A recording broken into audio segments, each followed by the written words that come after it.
shaping up nicely. Time for a change of pace, though. At least at first. The next segment is about Land Rover, and we'll be starting out with the Type 3.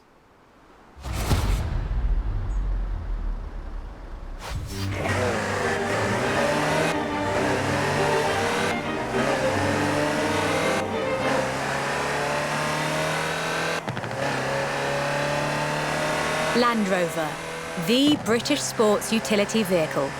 But before that, they were actual utility vehicles. Solid, tough trucks, unstoppable over almost any terrain. In 400 meters, turn left. The Land Rover Type 3 marks the point where that shift begins, and we'll be looking at what that meant.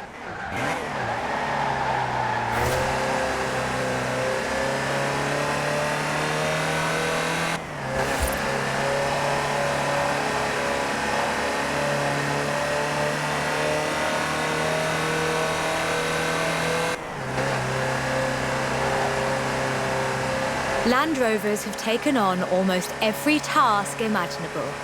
They've been generators, tractors and ambulances.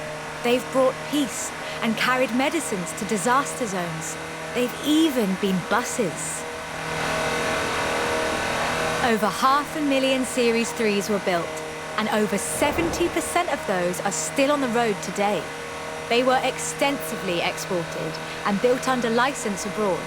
Belgium, South Africa, even Australia and New Zealand.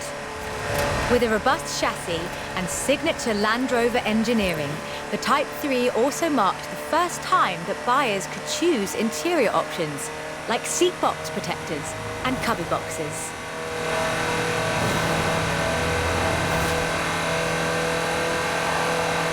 That trend continued. And by 1982, Land Rover were offering the county-spec Type 3. Leisure drivers could choose from such luxuries as all-cloth seats, soundproofing and tinted glass. The trend was increasingly clear, and the future of the Land Rover was starting to take shape.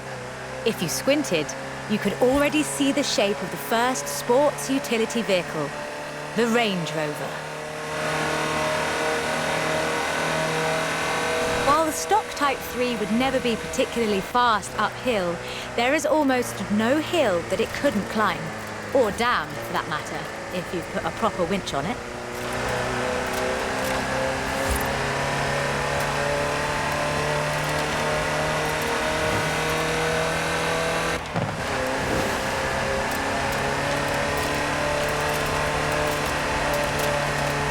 In 1978, a Series 3 was custom-built for Her Majesty Queen Elizabeth II.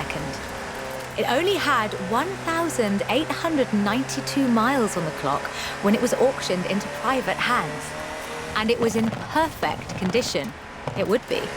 After all, she trained as a mechanic in the 1940s and will likely remain the only royal able to strip and rebuild an engine.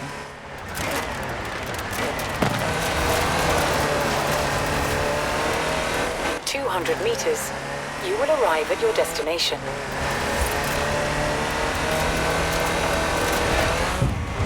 Along with the Range Rover, others would follow. Discovery, Defender, and the Freelander. Each a more sophisticated and enjoyable utility vehicle. But none of them were a replacement for the Type 3. They were a different kind of car.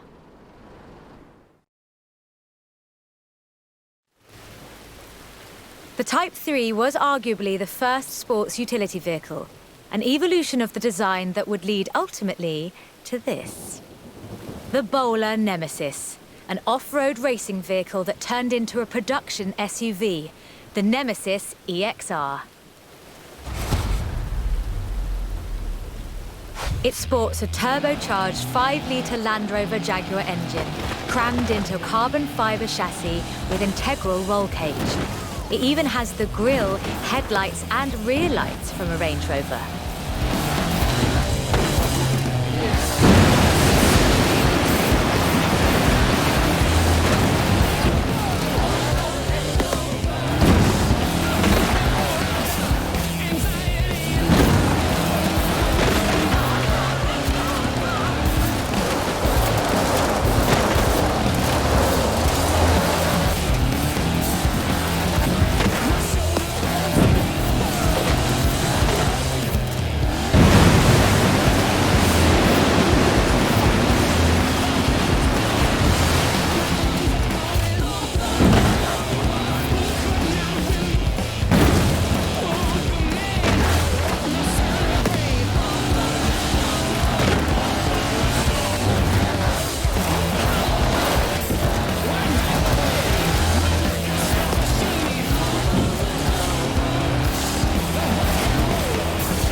This is an all-terrain supercar. That's the only fair description for this. But that's what you get when you build an SUV with Land Rover DNA.